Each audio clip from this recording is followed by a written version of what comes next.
কলকাতা থেকে যুক্ত হচ্ছেন সহকর্মী সত্যজিৎ চক্রবর্তী। সত্যজিৎ, এই হত্যার ঘটনায় কাউকে আটক করা হয়েছে কিনা, পুলিশ কি বলছে? আর যার কথা আমরা শুনছিলাম গুলিবিদ্ধ বুদ্ধদেব বেরা, তার কি অবস্থা জানতে চাই। পাশাপাশি বুধবার রাজ্যের অনেক স্থানে হামলা এবং ভাঙচুরের ঘটনা ঘটেছে। আজকে সকাল থেকে কেমন দেখছেন পরিস্থিতি?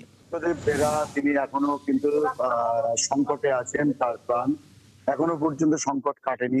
অন্যদিকে এই যে ঘটনা, সেই ঘটনা ছাড়াও অন্যান্য যে সমস্ত মৃত্যুর ঘটনা ঘটেছে, সমস্ত মৃত্যুর ঘটনা সিআইডি তদন্তের নির্দেশ দিয়েছে রাজ্য পুলিশের। এবং এই ঘটনার পর থেকে আমরা যদি দেখি যে গত 24 ঘন্টায় দুটো খুন, এবং যার ভিতরে আছে শুভেন্দু অধিকারীর আত্মসহায়ক। এবং এই যে শুভেন্দু অধিকারীর আত্মসহায়ক, সেই শুভেন্দু অধিকারীর আত্মসহায়ক এমন একজন চন্দ্রনাথ রথ, যিনি কিন্তু ভবানীপুর এবং নন্দীগ্রামে শুভেন্দু অধিকারীর জয়ের মুখ্য ভূমিকা নিয়েছিলেন। এবং শুভেন্দু অধিকারীর রাজনৈতিক অধিকাংশ কর্মকাণ্ড কিন্তু তিনি সামলাতেন।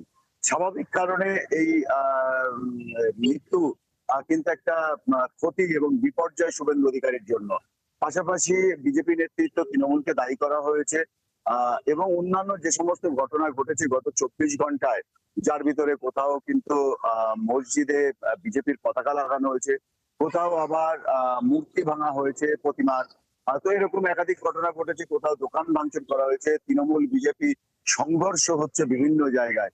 এই পরিস্থিতির পর যখন সন্ধ্যাবেলায় পরপর দুটো খুন হয়, তখন কিন্তু সকালের পর থেকে দেখা যায় যে থমথমে রাজ্যের অধিকাংশ বেসরকারি স্কুল তারা ছুটি ঘোষণা করেছে। এবং দোকানপাট দেরিতে খুলেছে। যে সকালবেলার যে আনাজ বাজার, তরি তরকারি থেকে শুরু করে মাছ মাংস, সেগুলো কিন্তু ছিল সংখ্যায় কম এবং ক্রেতাদের ভিড় বাজারে দেখা যায়নি।